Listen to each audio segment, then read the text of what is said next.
Ich möchte gleich mit der sitzenden Tätigkeit eben Sie dort abholen, wo Sie sich nicht nur gerade jetzt befinden, sondern wo wahrscheinlich viel Zeit auch verbracht wird. Ich habe meinen Laptop mitgenommen, keine Angst, nicht hier gleich irgendeine Folie nach der anderen an die Wand zu klatschen und die Theorie runterzubeten, sondern natürlich relativ schnell auch in die Praxis einzusteigen und zu erkennen lassen oder zu spüren lassen, was da denn passiert. Ich habe, da habe ich es jetzt hinten lassen, die werde ich mir gleich dann noch dazu holen, meinen lieben Freund. Ich bin kurz aus dem Bild, bin gleich wieder da. Dann rede ich natürlich, danke vielmals, meine hoffentlich nicht, aber eine Wirbelsäule, ein Wirbelsäulenmodell sozusagen hier noch dazu hole, um auch anhand dessen so ein bisschen zu zeigen, was denn hier so passiert im Laufe des Tages. Das, was viele vielleicht dann am Nachmittag oder am Abend dann spüren, hoffentlich ist es am nächsten Tag wieder weg. Also ich spreche von Verspannungen, ich spreche von vielleicht Belastungen im Bereich des Rückens, ich spreche vielleicht aber auch sogar von Blockaden, Schmerzen. Ich spreche hoffentlich nicht weitgehend dann von Bandscheibenproblemen, aber vielleicht hat der eine oder andere ja auch schon diese Themen kennengelernt. Heftig, keine Frage, vor allem dann, wenn es natürlich etwas verursacht, so ähnlich wie wir es hier eben erkennen können. Also wenn die Bandscheibe dementsprechend dann nicht nur sich vorwölbt, sondern wirklich sogar vorfällt, wenn sozusagen hier natürlich dementsprechend dann das Ganze in Verbindung mit Nervenschmerzen verursacht, die wir wahrscheinlich niemandem wünschen. Wie auch immer das dann behandelt wird. Ich glaube, da bin jetzt nicht ich der Experte, weil ich eben nicht der Mediziner bin. Da gibt es andere, das wissen Sie, denke ich mir auch sogar auch dann mehr. Aber ich weiß zumindest, dass hier in der heutigen Zeit nicht so schnell operiert wird wie noch vor einigen Jahren. Das heißt, man geht eigentlich relativ schnell in das, wo ja, teilweise wieder mein Bereich beginnt oder zumindest dort anknüpft, Physiotherapie. Und man geht sozusagen mit Übungen hinein, man geht mit sanften Übungen hinein, aber man geht in die Bewegung hinein. Die Bewegung, die natürlich, ja, zu der wir geboren sind, das klingt immer so schön. Die Frage ist, wie viel Bewegung findet denn jetzt tatsächlich bei jedem Einzelnen im Alltag statt? Kommen wir zurück zum Sitzen. Wir sitzen in einer Position, am Anfang in der Früh vielleicht noch schön aufrecht sitzend, ob frei sitzend, nach vorne orientiert, Richtung Laptop, Bildschirm, hoffentlich in größerer Form, aber vielleicht manche bei Arbeitsplätzen, wo man nur mit dem Laptop dementsprechend ansteckt, wo man sozusagen ins Netzwerk geht, Shared Desk Varianten und ähnliches. Ich weiß nicht, ob es hier auch so gemacht wird, ein paar nicken schon, ja. Das heißt, wir haben hier schon wahrscheinlich eine etwas reduziertere Position und reduzierter einerseits, weil es schmäler schon ein wenig zusammengeht. Das heißt, mit der Zeit werden wir dementsprechend schon hier ein bisschen unsere Position und unsere Haltung verändern. Und wie äußert sich das? Dass wir sozusagen hier schon ein wenig runder werden im Bereich unserer Brustwirbelsäule. Die Brustwirbelsäule kann das natürlich prinzipiell gut. Würde nur die Brustwirbelsäule das machen, ja, würde es wahrscheinlich ganz gut aushalten. Hoffentlich richten wir uns dann irgendwann einmal wieder auf, wenn wir aufstehen, wenn wir uns bewegen, wenn wir gehen. Aber da passiert ja noch was.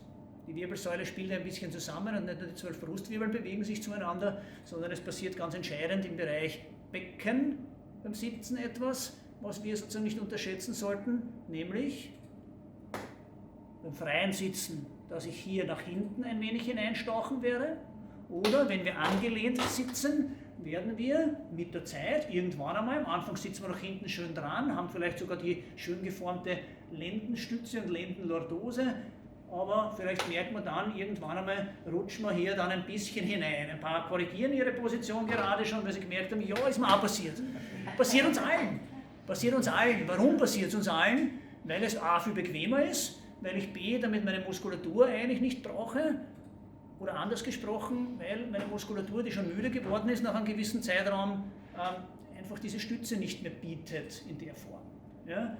Stütze, die wir uns dann anders suchen, sei es jetzt irgendwo auf einer Lehne, genau, rechte Seite, linke Seite, nicht nur hinten, ich sage schon dazu, ich warte schon drauf, bis ein Sesselhersteller vorne uns auch noch eine Stütze einbaut, dann sind wir sozusagen so richtig schön eingekastelt, aber Lösung für unsere Muskulatur ist es nicht. Also, am Anfang vom Leben haben wir das. Richtig, richtig, genau. Die Kinderschaukel bietet einem genau diese Stütze, die natürlich hier hilfreich ist, damit nichts Schlimmeres passiert. Ich glaube, für uns Erwachsene geht es auch ohne diese Stütze. Es geht in meinen Augen sogar definitiv ohne Armlehnen. Ja, meistens werden sie nur hin, wenn es dann genau in derselben Höhe wie die Tischkante da dagegen stößt und dementsprechend abgenützt werden und ich dann schauen muss, na, wo stütze ich mir jetzt, auf der Lehne oder doch am Tisch. Aber ganz entscheidend kommen wir zurück zum unteren Rücken, es geht hier eigentlich auch schon hinein.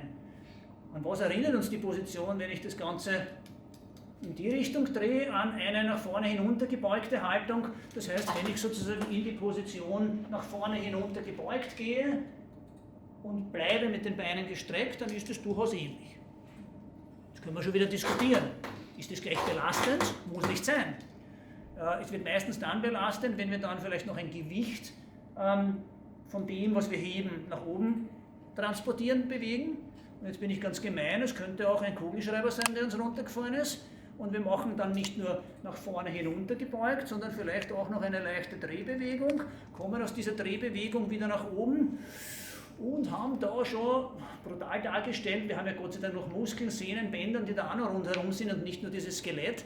Aber es kann schon auch passieren, dass dem einen oder anderen hier dann schon einmal der Hexenschuss sozusagen im wahrsten Sinne des Wortes einfährt und dann das Ganze hier hinten zumacht. Gott sei Dank, guter Schutzmechanismus, aber ja, ein bisschen blockierend in der Phase dann.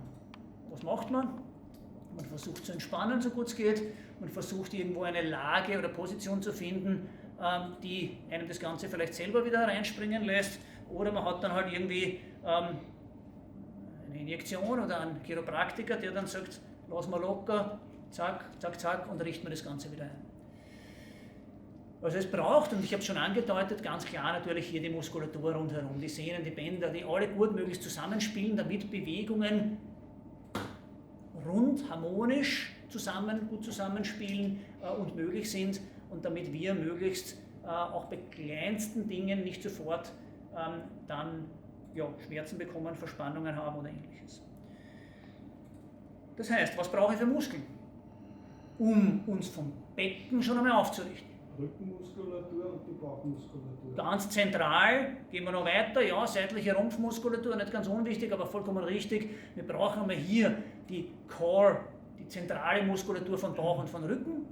Ganz, ganz entscheidend, Rückenstrecker-Training genauso wie Bauch. Und nicht nur eins.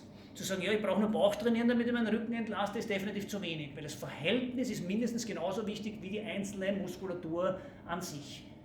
Jemand, der sagt, ich muss jetzt nur Bauch trainieren, kann genauso nach einigen Wochen und Monaten noch immer Rückenbeschwerden haben, wenn man vergisst, dass die Rückenmuskulatur mitgenommen wird, vice versa und umgekehrt. Das Verhältnis von Bauch- und Rückenmuskulatur zueinander, wenn man es messen kann, das ist nicht so ganz einfach zu messen, es gibt Methoden 1 zu 1,3 bzw. 1 zu 1,5 bei Frauen, bei Männern 1,3, das heißt 30% stärkere Rückenmuskeln versus Bauch, bei Frauen bis zu 50% stärkere Muskeln. Damit schon alleine diese Haltung, das Aufrichten der Wirbelsäule und eigentlich ja was, wenn ich jetzt frei sitze, und das können Sie gerne auch einmal schon mal mitmachen, setzen Sie sich einmal eher etwas weiter nach vorne, an die vordere Kante des Sessels, vorderes Drittel. Und Sie merken sofort, wenn Sie das nicht machen, über die Muskulatur aktiv werden, dann werden wir relativ schnell eher in diese Bewegung da nach hinten hineinstauchen. Ich erkläre gleich, was dann noch das Problem ist, weil es bleibt nicht nur da unten, sondern es setzt sich auch woanders hin noch fort. Aber wenn wir aktiv sind aus der Muskulatur, dann richten wir das Becken auf, richten die Wirbelsäule auf und ja, das kostet ein bisschen Kraft. Geht das den ganzen Tag so? Nein, definitiv nicht. Nicht einmal der oder diejenige, die die stärksten Muskeln haben, wird das so schaffen. Also für das haben wir nicht gemacht, für 10 Stunden sitzen, uns kontinuierlich aufgerichtet zu halten. Bedeutet was? Wir werden Positionen verändern müssen. Ich sage immer gleich dazu, die jeweils nächste Position ist die jeweils beste. Das heißt, nicht zu lange in dieser, aber auch nicht so lange in dieser Position zu sein. Wenn wir Kinder beobachten, sitzen die ruhig? Selten, oder? Die sind sehr unruhig sitzen viele. Meine beiden Töchter hat es regelmäßig vom Esszimmerstuhl runtergeschmissen, wenn ich das so sagen darf. Warum? Weil sie sehr unruhig und lebhaft gesessen sind. Manchmal sind ein paar Gläser mitgeflogen oder vielleicht sonstige Dinge. Man ist nicht sehr erfreut, aber gleichzeitig haben sie einen Bewegungsdrang, der, würde ich mal sagen, sehr natürlich ist und den ich auch nicht unbedingt komplett abdämpfen möchte. Also, bewegtes Sitzen ist in dem Fall immer wieder hilfreich. Ermöglicht uns ein normaler Stuhl wie dieser, ein Stuhl am Arbeitsplatz, diese Bewegung? Jein, bedingt. Hängt jetzt davon ab. Meine Kinder können auf den starrsten Stühlen sich sozusagen bewegen und es funktioniert auch, aber ich glaube, wir vergessen darauf, weil auf was ist unser Fokus ausgerichtet? Selten auf uns, sondern auf das, was hier zu tun ist, auf das, was hier sozusagen zu bearbeiten ist und damit haben wir natürlich hier schon einen anderen Fokus.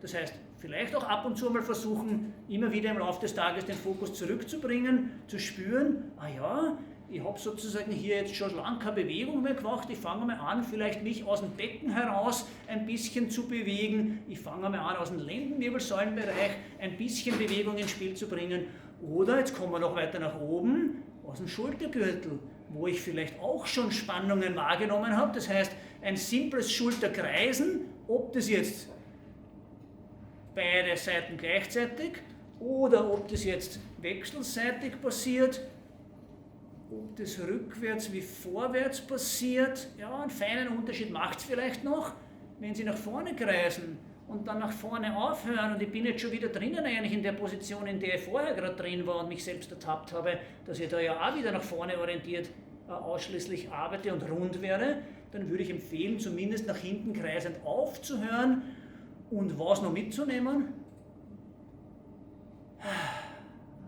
Die Atmung. Weil wir werden häufig und vielleicht auch jetzt gerade diese Bewegungen machen und weil es eh schon verspannt ist, halte ich den Atem vielleicht sogar noch an oder ich atme unglaublich flach. Liebe Kundin von mir hat gesagt, so dass wir gerade noch überleben können. Hat man gedacht, klingt heavy, klingt ziemlich hart, aber eigentlich entspricht es vielfach der Realität, weil auch hier wiederum unser Fokus eben nicht immer bei uns ist, das ist im Arbeitsalltag sitzen wir und arbeiten wir und das muss man auch noch fertig kriegen und das E-Mail und das Projekt und diese Geschichte. Ja, kenne ich selber, wenn ich Buchhaltung zu Hause mache und dann stundenlang sitze, dann komme ich so ein bisschen in dieses Gefühl hinein, wie es anderen vielleicht geht, die das tagtäglich haben und muss mich selber immer wieder an der Nase nehmen und sagen, oh ja, jetzt einmal wieder bewegen, jetzt einmal wieder ein bisschen Aktivität reinbringen, jetzt einmal aufstehen, jetzt einmal Bewegung reinbringen, um damit, ganz entscheidend, was jetzt schon zu schaffen, nicht nur Bewegung und Muskelaktivität, sondern auch einen Fokuswechsel. Ganz, ganz hilfreich. Ja? Atmung. Kurzes, schnelles Erlebnis aus meiner eigenen Geschichte. Sehr viel gelaufen, viel Spielsportarten betrieben, rechtes Kniemeniskus ziemlich zerstört, Arthroskopie eigentlich schon ausgemacht, Arthroskopie nach 4 Monaten abgesagt, nachdem ich 4 Monate lang sehr fleißig auf Einladung meiner Yogalehrerin, die ich kennengelernt habe, einmal die Woche Yoga gemacht habe. Was habe ich dort kennengelernt und warum habe ich plötzlich keine Beschwerden mehr gehabt?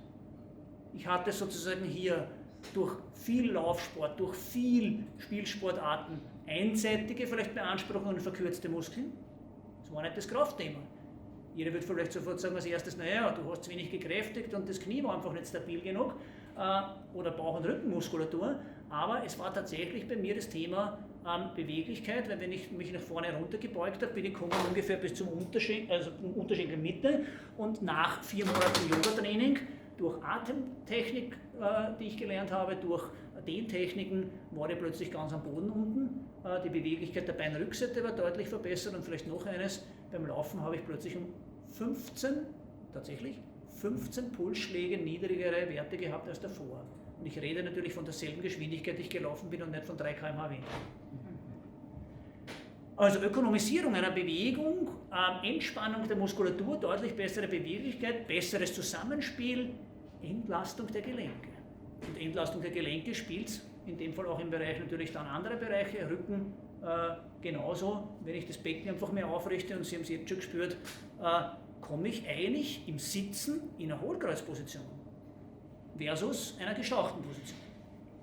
Macht einen wesentlichen Unterschied hier unten, aber auch, was passiert hier oben, Halswirbelsäule? Genau.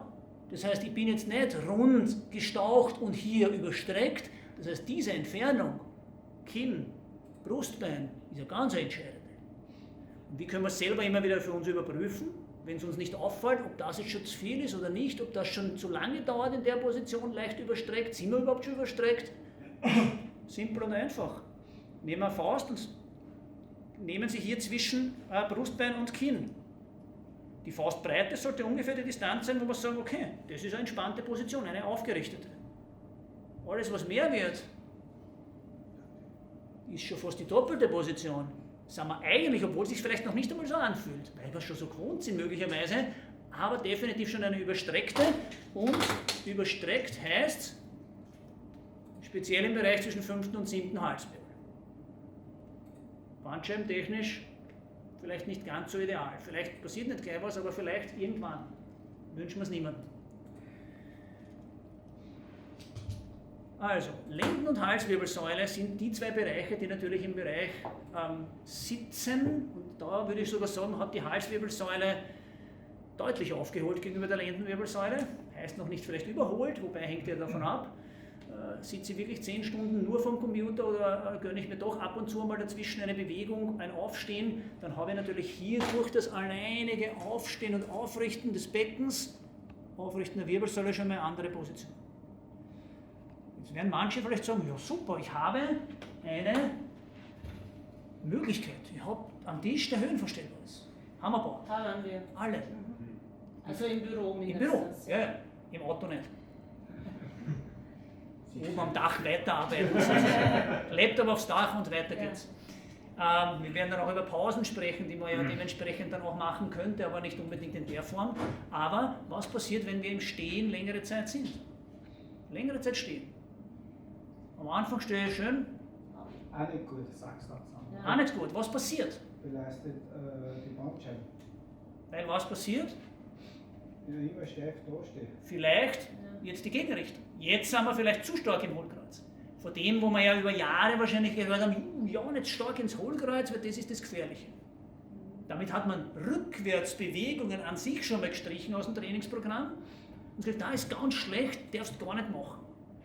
Ich würde sagen, im Sitzen, weil wir es vorher gerade angedeutet haben, ist ja auch eine leichte Hohlkreuzposition sicher nicht gleich belastend, weil die Beine gehen ja eh nach vor. Im Stehen oder natürlich dann bei Bewegung kann eine zu starke Hohlkreuzposition dann schon heikel sein. Ja? Hängt von den Erschütterungen ab und hängt wiederum von was ab? Wie gut schaffe ich es hier zu stützen über die Bauch- und Rückenmuskulatur. Noch ein Punkt, wie stark bin ich hier vielleicht aber auch verkürzt, im Hüftbeuger oder in der Oberschenkelvorderseite. Jetzt wird jemand sagen, ja, ich bin fleißig, ich fahre regelmäßig mit dem Radl, bin mit dem Radl unterwegs, im Büro sitze ich zwar sehr viel. Jetzt können wir die Frage stellen, hervorragende Herz-Kreislauf-Sportart, das Radfahren. Mobilität schlecht. Aber Mobilität, Wirbelsäule schlecht, Kraft, Oberkörperaktivität, Muskulatur, Muskeltraining nichts. Muskeltraining ergänzend, absolut. Dann bin ich sofort wieder dabei.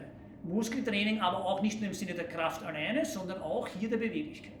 Damit ich da einfach auch wieder aufrichte. Hängt jetzt auch davon ab, welches Rad habe ich, mit welchem Rad fahre ich, habe ich den Sportlenker oder habe ich vielleicht so ein, weiß ich nicht, holländisches Rad mit sehr aufgerichteter Wirbelsäule. Ja? Ja? Genau. Arme vielleicht sogar oben. Ja, genau. Liegerad. Ein Liegerad. Wir sind wieder im Halbsitzen, Halbliegen drinnen. Ja, genau. Gut, also das ist noch nicht das alleinige Thema, dass ich jetzt sage, okay, wenn ich jetzt sehr viel im Stehen bin, dass ich sage, okay, ich habe hier das hier, sondern es kommt möglicherweise noch ein Kombi dazu. Kennen wir alle, oder? Ausweichen auf eine Seite. Tut ja nicht weh. Spüre ja nicht weh. Ist ja fein, oder? Will es jemand gerne mal probieren? Dann bitte einmal aufstehen. Ja, ein bisschen was aktiv mit dabei. Ich halte es eh sehr dezent. Ja? Und da können wir schon mal spüren. Erstens einmal, was passiert, wenn wir beidbeinig schön gleichmäßig verteilt stehen? Stehen wir das überhaupt? Wenn jetzt jemand sagt, naja, Moment, Beinlängendifferenz, Beckenschiefstellung, Skoliose und ähnliches, dann sind das so Sondergeschichten. Ich hoffe, da ist schon etwas, was korrigiert wurde oder wird. Aber wenn ich sage, naja, Moment, jetzt kippe ich da so auf eine Seite rüber, dann habe ich das Bein noch immer schön entlastet, super toll, das könnte ich gleich ganz entlasten, weil was passiert dann? Balance halten. Und was passiert mit Balance halten automatisch. Muskeln, die aktiv werden. Jeder kennt es, der schon einmal in einer Physiotherapie mit Einbeinstandpositionen gearbeitet hat müssen, Kniestabilisation, Muskeltraining, was auch immer. Und ich werde möglicherweise mich auch sogar ein bisschen mehr aufrichten. Also ich hänge nicht vielleicht so drinnen, komplett wieder zur Seite geschoben. Stehen am Sensorbord. Ja. Wäre eine Möglichkeit, die Frage ist, wie lange halte ich es durch? Ne? Also wir haben hier eine Reitsetzung, die für ein Training super hilfreich und gut ist. Zeitdauer kurz, also 8 bis 10 Stunden, no way, geht nicht. Also Balanceboard in Verbindung mit stehender Arbeitsplatzsituation, nein, ist zu viel, genauso wie man sagen würde, ein Sitzball, der kurzfristig zwar hilfreich ist, aber die meisten werden sagen, eine halbe Stunde und dann muss ich wieder wechseln. Ja, also es ist eine zu intensive Reitsetzung, ein hervorragendes Training, aber nicht als Dauersitz oder auch Dauerstehposition fürs Arbeiten gedacht. Aber wenn ich dazwischen immer wieder realisiere, jetzt kippe ich da schon wieder ein bisschen auf die Seite und kippe tatsächlich auch wieder, wenn wir hinspüren, ins Hohlkreuz. Wenn wir da ordentlich zur Seite schieben, spüren Sie, da geht es eigentlich wieder ins Hohlkreuz, oder? Da ist nicht viel Bauch- und Rückenmuskulatur aktiv, da hängen wir drin. Wer haltet uns eigentlich? Eigentlich das Hüftgelenk, oder? Das stützt uns. Ist ein Gelenk dafür geschaffen, uns zu stützen und zu halten? Kurzfristig wird es gehen, langfristig ist eher schlecht. Wenn ich dauernd in so einer Position bin, wo der Oberschenkel eigentlich da so ins Hüftgelenk hinein oder fast schon hinausgeht. Also wir brauchen Muskulatur immer wieder im Spiel, und Muskulatur im Spiel kann jetzt sein, indem wir uns auch hier immer wieder ein bisschen bewegen, uns spielen damit, oder tatsächlich Einbeinstandpositionen. Gehen wir nochmal rein, wechseln wir die Seite, wann auch immer wir das Gefühl haben, jetzt wird es zu viel, oder halten uns an, arbeiten am Einbeinstand. Ja, auch das könnte heikel werden, nicht, dass wir dann irgendwie irgendwas Falsches tippen oder was Falsches hinausschicken. Dazwischen. Und vielleicht ist sogar eine Ergänzung noch hilfreich zu sagen, naja, wenn ich da die Beine, die Arme natürlich, weil da habe ich 2 davon, die frei sind, und das freie Bein pendeln lasse, dann habe ich da schon Übung. Übung, die das Ganze von der Balance vielleicht am Anfang erschwert und damit das Standbein und die Muskulatur natürlich ordentlich arbeiten lässt, bis wahrscheinlich sogar spürbar hinauf in die Rumpfmuskulatur. Und noch ein weiterer Vorteil, wenn in dem Bereich Schultergürtel oder auch im unteren Rücken immer wieder Verspannungen da sind durch viel Langsitzen, dann habe ich dort sofort eine Entlastung, weil was passiert? Wir haben hoffentlich nicht immer nur dann die Vorwärtsbewegung, die wir jetzt machen, die ja super leicht geht, sondern wir haben hoffentlich auch eine Rückwärtsbewegung. Rückwärtsbewegung des Armes nach hinten geht nicht ganz so weit wie nach vorne, klar, aber wenn wir das öfters machen, wird es leichter. Und wer das beim Bein macht, wird auch merken, wenn das Bein nach hinten bewegt wird, muss ich über die Muskulatur stützen, über die Rumpfmuskulatur. Also ich habe da eine Lockerung oder auch hier schon wiederum natürlich eine Aktivierung der Muskeln, die jetzt mithelfen, mitarbeiten müssen. Also Teamwork im Idealfall, das brauche ich. Teamwork der Muskulatur und nicht nur einen oder den anderen. Gut. Spürbar? Wer super gut ist, macht das Ganze tatsächlich dann vielleicht wirklich auf einer instabilen Unterlage, und die instabile Unterlage könnte auch simpel und einfach eine zusammengerollte Matte sein, wo ich sage, ich lege mir die Matte am Boden, rolle sie zusammen, die ist jetzt sehr schmal. Was hat das für einen Vorteil? Ich muss noch mehr arbeiten. Das ist wie, wer schon mal gestanden ist auf so einem, weiß ich nicht, einfachen Holzstab, Besenstiel, sage ich mal, und hat sich da draufgestellt, ist teilweise intensiv und unangenehm, weil es dann natürlich genau ins Fußgewölbe richtig schön reindrückt, aber da muss ich jetzt arbeiten. Weil ich stehe in einer Position, im Mittelfuß gestützt, wo ich normal im Idealfall nicht stehe. Ja, durch Plattfüße oder Veränderung der Fußformen natürlich umso mehr, aber eigentlich ist ja die Stütze vor allem über die Ferse und über den Fußballen. Dort habe ich jetzt kaum Unterstützung. Also es ist eine simple Möglichkeit, Einbeinstand, beidbeinig arbeiten, und ihr habt da ein super Gleichgewichtstraining. Also es muss nicht unbedingt immer gleich Balanceboard sein, das dann nach 3 Wochen unterm Bett verschwindet oder im Schrank. Ähnlich wie manchmal auch das Ergometer, also ich muss da nur wissen, wie verwende es, und Motivation natürlich, es regelmäßig anzuwenden. Gut. Was sind so die größten Beschwerden, die bei Ihnen auftauchen? Ist es der untere Rücken und oberer Halswirbel, Schultergürtelbereich? Haben wir es eigentlich damit, oder? Oder gibt es noch andere Bereiche, die belastet sind? Mehr oder weniger haben wir es damit, also relativ schon reduziert, komprimiert. wie kann ich diesen Bereich stützen, kräftigen? Eigentlich auch ganz simpel. Ich könnte es sogar auch hier ins Büro integrieren oder zumindest spätestens ins Homeoffice, wenn mich keiner sieht. Vielleicht nicht unbedingt während des Videomeetings, wäre mir nicht gern am Boden schmeißen vielleicht, aber ich könnte eigentlich auch schon den Tisch nützen. Simpel und einfach. Ich brauche noch ein bisschen an Platz am Tisch oder am Sessel. Ja, ich gehe jetzt eine Spur tiefer, wer möchte nimmt den Tisch, wer möchte nimmt den Sessel und geht in eine Plank-Position. Ist eigentlich eine simple und einfache Möglichkeit. Wie gesagt, der Tisch steht natürlich auch zur freien Verfügung, zu sagen, ich gehe auf den Tisch in eine Stützposition drauf, aufpassen, dass natürlich was nicht passiert, dass der untere Rücken hier nicht überstreckt wird. Wir sind wieder genau bei dem Thema. Wer sehr weit gehen will, könnte natürlich auch am Boden gehen, sich stützen, aber es reicht manchmal sogar vollkommen aus hier am Tisch. Oder wer sagt, das ist mir zu leicht, geht in die Position vielleicht sogar rein und sagt, na, hebe ich einmal Arm oder Diagonalbein auch noch ab, dann wird es natürlich, dann wird es hier intensiv. Wenn Sie jetzt sagen, es wird mir aber da oben im Schultergürtel, das ist der erste Bereich, der anspannt, dann ist es manchmal einerseits die Positionierung, das heißt, wie weit bin ich vorne oder auch nach hinten gehend, dann Position verändern und schauen, dass da leichter wird. Oder anders gesprochen, der Bauch ist zu stark und der Schultergürtel zu schwach, dann muss der Bauch früher seine Reizsetzung kriegen, die ihn ermüdet. Das heißt, die Übung muss schwerer werden und dann gehe ich dementsprechend vielleicht wirklich weiter nach unten. Auch da werden wir jetzt gemerkt haben, wir gehen in die Position und was passiert meistens sehr schnell, die Muskeln sind aktiv, ja, super, der Atem ist kurz oder sogar ganz weg. Umso schwerer, weil wenn ich dann in den Bauch auch noch atme und die Muskeln beanspruche, dann wird es natürlich fordernd, aber auch dann bin ich umso schneller wieder fertig. Ja, je öfter ich das Ganze mache, umso länger kann ich es halten. Super Entwicklung, aber gemein, sobald ich dann wieder meine Pause mache, jetzt habe ich 3 Wochen brav trainiert, jeden Tag meine Übung gemacht, meine Plank-Positionen 5-mal am Tag und dann mache ich längere Zeit, wieder 3 Wochen vielleicht nichts, ist das Ganze natürlich dann wieder und ist schon wieder weg. Also Bauchtraining und Rückentraining bezeichne ich deswegen so ein bisschen als das Zähneputzen der Muskulatur.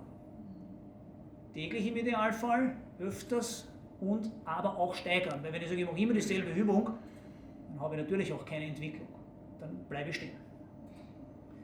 Wir haben das Zähneputzen, um bei dem Beispiel zu bleiben, von den Eltern wahrscheinlich, wie wir Kinder waren, so eingeimpft bekommen, also so verpflichtet bekommen fast schon, in der Vorwarnung, weil sonst habt ihr dementsprechend dann umso mehr Probleme, sonst müsst ihr zum Zahnarzt und dann habt ihr Löcher und Karies und so weiter und so fort.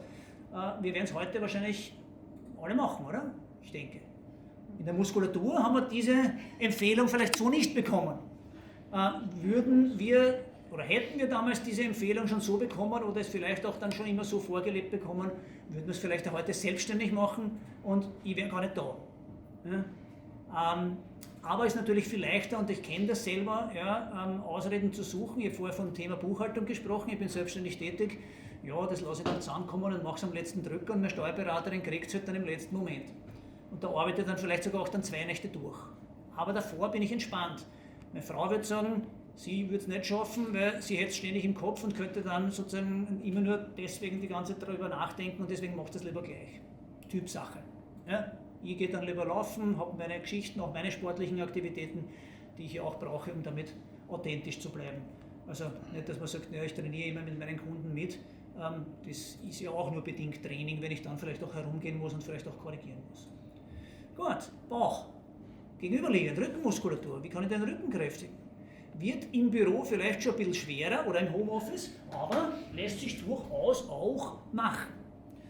Wenn wir uns beidbeinig hinstellen, leicht gebeugt von den Knien, Becken ein wenig sozusagen hier und Gesäß nach hinten geschoben, Oberkörper leicht nach vorne, dann kann ich, wenn ich die Arme hier in die Position hochziehe und aus dem unteren Rücken hier sozusagen merke, wie ich aktiv werde, diese Muskulatur auch dann durchaus kräftigen. Jetzt werden Sie sagen, naja, wie viele Wiederholungen muss ich da machen oder wie lange muss ich da arbeiten, dass ich da wirklich eine Wirkung habe?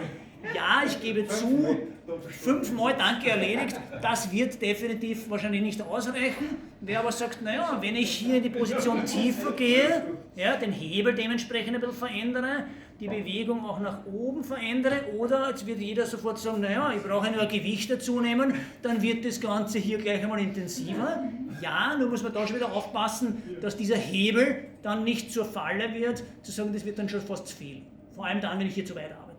Also es würde sich anbieten, vielleicht eine Art Theraband, ja, wo man sagt, aha, ich nehme ein Theraband dazu, habe hier ein Theraband, das ich sogar super toll mit diesen Schlaufen verwenden kann, sodass es nicht irgendwie herumfehlen muss, ja, und könnte hier, wenn ich da jetzt draufsteige mit einem oder mit beiden Beinen, je nachdem, ob ich die rechte oder linke Seite mehr beanspruchen möchte, warum? Weil wir vielleicht nicht ganz gleich sind und sagen, wir wollen aber mehr ausgleichen. Ich bin von der linken Seite sozusagen etwas schwächer. Das heißt, ich gebe links ein bisschen weniger Band und damit mehr Widerstand. Ja, und gehe zum Beispiel jetzt so in diese Position hinein. Oder ich greife es, je nachdem wie die Armhaltung besser dann sein sollte, ich greife es und gehe dann so hinein. Das heißt, ich habe einerseits Arm, aber ich habe definitiv auch Wirkung jetzt dann auch für den unteren Rücken. Wer in ein Fitnessstudio geht, kennt vielleicht dieses Gerät, nennt sich Hyperextension. Das ist ein Gerät, wo ich sozusagen so eine schräge Position des Oberkörpers habe, bin hier mit einer Rolle sozusagen gestützt noch, bin mit den Füßen hinten eingehängt und beuge und hebe den Oberkörper. Wäre im Prinzip genau diese Reizsetzung für diese Muskulatur. Bitte Vorsicht! Manche fangen dann gleich an und nehmen sich dann gleich mal die große Gewichtsscheibe dazu, arbeiten vielleicht auch zu schnell, arbeiten zu weit in die Überstreckung, dann wird es rückenbelastend. Langsames Arbeiten, Atmung kontrolliert. Idealerweise sagt mir jemand, bin ich jetzt in der Streckung oder ich habe seitlich einen Spiegel, wo ich dann schauen kann und habe damit die Kontrolle, dass das Ganze eigentlich gut funktioniert. Auch hier, wie viele Wiederholungen? Theoretisch ist beim Krafttraining so, dass ich sage, ich versuche so viele Wiederholungen wie möglich sind, und zwar präzise möglich. Ab 15 Wiederholungen aufwärts ist es nicht mehr so effizient wie zwischen 12 und 15. Je nach Gewicht, je nach Training, je nach Trainingsziel, aber ich sollte eigentlich hier jetzt, früher hat man immer gesagt, Kraft-Ausdauertraining, 20, 25, 30 Wiederholungen, hat in der logischerweise im Muskelaufbau nicht das, was ich dann vielleicht damit erreichen möchte. Aber gleichzeitig soll es natürlich schon auch so sein, dass ich sage, ja, ich sollte schon einen Reiz spüren. Wenn ich gar keinen spüre und sage, nein, ich könnte noch machen, dann muss ich mir überlegen, wie kann ich die Übung erschweren. Ja? Am Boden liegend. Ja? Auch immer nur dynamisch oder macht sie statisch an? Kann auch eine statische Geschichte sein, wo ich es halte. Ich wollte gerade darauf sozusagen erweitern, wenn ich die Übung in Bauchlage mache. Ich liege am Bauch am Boden auf einer Matte und gehe in die Position, am Anfang würde ich arbeite mit Leuten teilweise, wo ich wirklich die Arme hinten lasse und lasse die Leute nur hier Arme nach hinten oben ziehen und Oberkörper aufrichten. Und lasse die Position halten. Lasse sie atmen, lasse die Position spüren, ohne zu viel Dynamik, ohne zu viel Bewegung. Und erst dann gehe ich weiter mit den Armen in eine gewinkelte oder in eine gestreckte Position nach vorne, oben. Ich muss nicht immer dynamisch arbeiten, ich arbeite oft wirklich sogar lieber mit einer statischen Position, damit die Leute eben hier noch vielleicht besser ihren Atem beobachten können und auch beobachten können und spüren können, spanne ich da auch mit der Bauchmuskulatur an, halte ich über die Rumpfmuskulatur. Wenn ich merke, ich hänge trotzdem so drinnen, ja, dann lege ich mir da idealerweise natürlich was drunter, um damit einfach hier eine Stütze zu haben. Rückenstrecker als Ergänzung zum Bauch vorne. Bauch könnte ich natürlich auch liegend trainieren. Wir kennen diverse Übungen. Ich würde nicht auch hier zu weit nach oben arbeiten, also Sit-Up muss es nicht mehr sein. Ich muss mich nicht aufrollen bis nach oben. Ich muss mich schon gar nicht einhängen mit den Füßen in der Sprossenwand und ähnliches, sondern entweder wirklich frei aufgestellt oder die Beine sogar gewinkelt in der Höhe. Damit, bin ich schon limitiert, komme ich mit dem Oberkörper gar nicht so weit. Das heißt, die Lendenwirbelsäule liegt noch auf, ich richte den Oberkörper auf. Und jetzt kommt der zweite Punkt gleich einmal, werden viele sagen, naja, wenn ich die Übung mache, habe ich jedes Mal da oben gleich einmal Verspannungen und Belastungen in der Halswirbelsäule. Ja, da kann ich mir mit den Händen halten und kann mich sozusagen da stützen. Vorsicht würde ich nicht machen, weil spätestens nach der zweiten, dritten Wiederholung fange ich dann natürlich auch zum Ziehen an und habe dann auch hier wiederum eine viel zu hohe Belastung. Ich würde was machen? Ich würde, wenn schon so eine Übung gemacht wird, Arme nach vorne, je weiter nach vorne, in dem Fall umso besser. Ja, ist eine Variante. Oder ich empfehle meistens, wenn ich auf einer Matte liege, dass ich die Enden der Matte nehme, sie auseinanderziehe, die Matte aufhebe und habe damit eine flächige Position, wo ich meinen Kopf einfach nach hinten reinlegen kann. Funktioniert ganz simpel. Einfach selber mal ausprobieren. Wenn Also nehmen wir die Matte mit? Man nimmt die Matte mit sozusagen. Ach so. Genau. Ich nehme die Matte mit. Damit. Ja, es wird schwerer natürlich, weil die Arme oben sind. Ja. Anstrengender auch für die Bauchmuskulatur. Aber der Kopf liegt sozusagen hier in dieser Matte, die hier über die Arme gehalten wird. Das ist eine Variante, eine Möglichkeit, die dann sicherlich ganz gut funktioniert. Gut, damit haben wir sozusagen dann diesen Bereich auch. Aber jede Aktivität, auch hier jetzt im Stehen, jetzt merkt man, vielleicht sind wir da schon wieder manchmal ein bisschen ausgewichen, vielleicht sind wir da schon wieder ein bisschen im Hohlkreuz und passiv geworden, das ist ganz klar. Ja? Aber jede Aktivität, gerne bitte wieder hinsetzen, ja? Jede Aktivität über die Bauchmuskulatur, jedes Anspannen, jedes Halten, jedes Strecken ist eine Unterstützung natürlich auch für das Thema Kraft. Umgekehrt, jede Situation, wo wir merken dann, oder erst in späterer Betrachtung, wo wir passiv werden, wo wir uns eine Lehne, Stütze oder Ähnliches suchen, ist brutal gesprochen eigentlich nur kurzfristig eine Entlastung, langfristig gesehen eine Muskelabschwächung. Blöd. Ja? Ja, wir haben da eine Möglichkeit. Wir entschwinden der Schwerkraft und suchen uns einen Platz am Mond oder Ähnliches und haben sozusagen dann dort sozusagen keine Schwerkraft und das ist ja super fein. Wie machen es die Astronautinnen und Astronauten? Training, oder? Training, in welcher Form? Muskelaufbau, weil die fehlende links. Definitiv. In welcher Form machen die ein Muskeltraining? Hantel? Schwerkraft? Ui, schwierig. Diese Vibrationstrainingsplatten, die gekommen sind vor einigen Jahren, waren im Prinzip genau dieser Zusammenhang. Zu sagen, okay, man hat gesucht sozusagen nach einer Trainingsform, die sozusagen hier auch einen Kraftaufbau bringt, aber in der Schwerelosigkeit sozusagen funktioniert. Funktioniert ganz gut, ist eine gute Ergänzung, ohne Anleitung, ohne Einweisung bitte nicht einfach so zu verwenden, weil kann auch dann zu Fehlbelastungen führen. Ja. Also wenn, dann würde ich so etwas nur mit Anleitung eigentlich wirklich angehen. Leider wurde es in viele Fitnessstudios mit Geräten hineingestellt und keiner kümmert sich darum, es kann ja jeder selber ausprobieren und selber machen. Ist durchaus heikel. Aber ist auch eine Möglichkeit.